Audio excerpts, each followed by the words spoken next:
313 ബദരീങ്ങളെ കാണും വലിയ മഹാനായി കേരളത്തിൽ ഒരു വലിയുണ്ടായി എന്ന് ബദരീങ്ങളല്ലാത്ത ഒരാള് അങ്ങനെ ചിന്തിച്ചാൽ അത് ഒരു നിലക്ക് പറഞ്ഞാൽ കടുകടുത്ത തെറ്റ് കുഫർ വരാൻ സാധ്യതയുള്ളതാണ്. കാരണം ആർക്കും സംശയമില്ലല്ലോ, ബദരീങ്ങളിൽ ഒന്നാമത്തെ ആള് മുഹമ്മദ് റസൂലുള്ളാഹി സല്ലല്ലാഹു അലൈഹി വസല്ലം.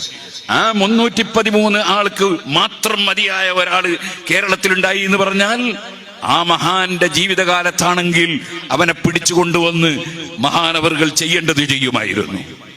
മഹാനരായ ഗൗസുൽ ആലം ശൈഖ് അബ്ദുൽ ഖാദിറുൽ ജീലാനി, ഭൂമി തനത്തിൽ ഞാൻ ദീനെ നടത്തുവാൻ വേദാംബർ തമ്മൂടെ ആള് ഞാനെന്നോവർ, ഞാൻ റസൂലുള്ളാഹിന്റെ പകരം വന്ന ആളാണ്.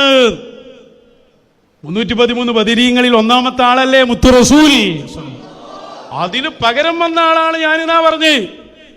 നിങ്ങളെ അഭിപ്രായത്തിൽ എങ്ങനെയുണ്ട്? റസൂലിന് പകരോ? 313 ബദരീങ്ങൾക്ക് ഞാൻ പകരം തന്നപ്പോ അതിന് റസൂലില്ലേ? റസൂലിന് തന്നെ പകരാണ് ഞാനെന്നാണ് ശൈഖ് അബ്ദുൽ ഖാദിറുൽ ജീലാനി. എവിടെ നിന്ന് നീച്ചു വരാടോ? മതിയായിട്ടില്ലേ? ഒന്നുകൂടി പറഞ്ഞുതരാ. അതാ അന കുന്തു മഅനൂഹിൻ ബിഅലാ സഫീനതി. നിങ്ങളിന്ന് ശരിക്കും ഉറങ്ങലുണ്ടാവില്ല കേട്ടോ. ബിഹാറം വതൂഫാനൻ അലാ കഫി ഖുദ്റതി. ദാ ഫതുഹുൽ ഗൈബിന്റെ ലാസ്റ്റ് നോക്ക്, ബൈത്ത് മുഹിയുദ്ദീൻ ശൈഖ എന്താ പറഞ്ഞേ? നൂഹ് നബി അലൈഹിസ്സലാമിന്റെ കപ്പലിന്റെ ഏറ്റവും മുകളിൽ ഞാനുണ്ടായിരുന്നു. ആ കപ്പൽ സഞ്ചരിച്ചത് അലാ കഫി ഖുദ്റതി, എന്റെ ഖുദ്റത്തിന്റെ മേലാണല്ലോ. അപ്പൊ നൂഹ് നബിനെ കാട്ടിയും വലിയ ആളാ നിങ്ങൾ ഫത്വ വർക്കൂലേ? കഴിഞ്ഞിട്ടില്ലേ? ഒന്നുകൂടി കൊടുക്കാം.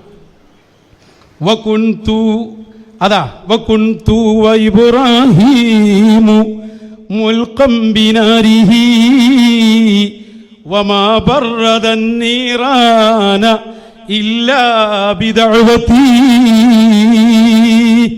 ഇബ്രാഹിം നബി അലൈഹിസ്സലാമിനെ തീയിലിടപ്പെട്ടപ്പോൾ ഞാൻ ഉണ്ടായിരുന്നു അവിടെ.